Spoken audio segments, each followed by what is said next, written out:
এটাই সঁচা কথা আমি জানিব বিচাৰিছোঁ যে সেই দিনটো কি হৈছিল আৰু কিয় আমি হেৰুৱাব লগা হৈছিল জুবিনক। গতিকে সেই কথাটোৱে আমি শুদ্ধ কথাটো একদম সঁচা কথাটো জানিব বিচাৰিছোঁ। আৰু তাত বহুত ডিষ্ট্ৰেকশ্যন আহিছে, বহুত কেজ কিবা গোটেইখন খেলি মেলিয়ে হৈ গৈছে যেন ভাৱ হৈছে। এতিয়া অলপ পেটছ ৱৰ্কহে আছিলে, অকণমান মানে এডিটিং কৰাৰ পিছত আমি অকণমান পেটছ ল'ব লাগে নিচিনা দেখিছিলোঁ। কাৰণে সেইটো আচলতে জুবিন অহাৰ পিছতে আমি লোৱা কথা আছিলে। এই ৰয়েল গ্ল'বেলতে আমি ল'ম বুলি ঠিকেই কৰিছিলোঁ।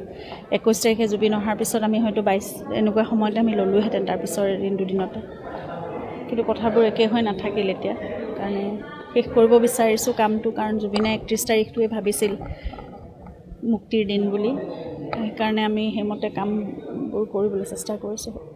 শেষ কৰি পেলাই 31 তাৰিখে যদি আমি উলিয়াব পাৰোঁ, আমি সেইটোৱে চেষ্টা কৰিছোঁ। 31 তাৰিখ বাকীখিনিতো কাম হৈ গৈছে, প্ৰায় হৈছে আৰু পষ্ট প্ৰডাকশ্যনৰ কামবোৰ চলি আছে। এটা একেবাৰে সাধাৰণ একদম চিধা কথা এটা, সেই মানুহজনো একেবাৰে চাফা মনৰ মানুহ এজন আছিলে, কোনো ধৰণৰ মেৰপেচ নাছিল, জীৱনৰ এই ক্ৰিটিকেলিটি একো বুজি নাপাইছিল এইবোৰ কথা। গতিকে এটাই সঁচা কথা আমি জানিব বিচাৰিছোঁ যে সেই দিনটো কি হৈছিল আৰু কিয় আমি হেৰুৱাব লগা হৈছিল জুবিনক।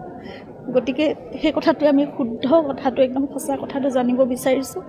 আৰু তাত বহুত ডিষ্ট্ৰেকশ্যন আহিছে, বহুত কেজ কিবা গোটেইখন খেলি মেলিয়ে হৈ গৈছে যেন ভাৱ হৈছে এতিয়া। কিন্তু তথাপিতো আমি ন্যায় ব্যৱস্থাৰ ওপৰত আমাৰ সম্পূৰ্ণ আস্থা আছে। তেওঁলোকে শুদ্ধ এটা ট্ৰেকতে গোটেইখিনি কৰি আছে বুলি এতিয়াও বিশ্বাস কৰিছোঁ। কিন্তু মানে যিমান সোনকালে পাৰি সিমান সোনকালে ভাল, কাৰণ আমাৰ ভিতৰত একুৰা জুই চবৰে ভিতৰত জ্বলি আছে। সঁচা কথাটো জানিব পাৰিলে শান্তি পাব। কাৰণ হেৰুৱাটোতো মানুহজন কেতিয়াও ঘূৰি নাহে। এতিয়া মাত্ৰ মই জানিব লাগে কি হৈছে সেইটো কথা।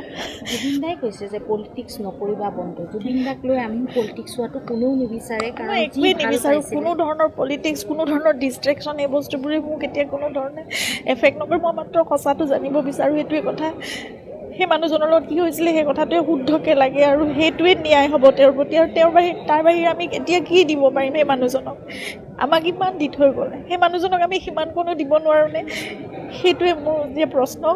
আৰু মোক দিনে ৰাতিয়ে মোক বহুত কষ্ট দি আছে। মই মাত্ৰ জানিব বিচাৰোঁ মানুহজনৰ লগত কি হ'ল।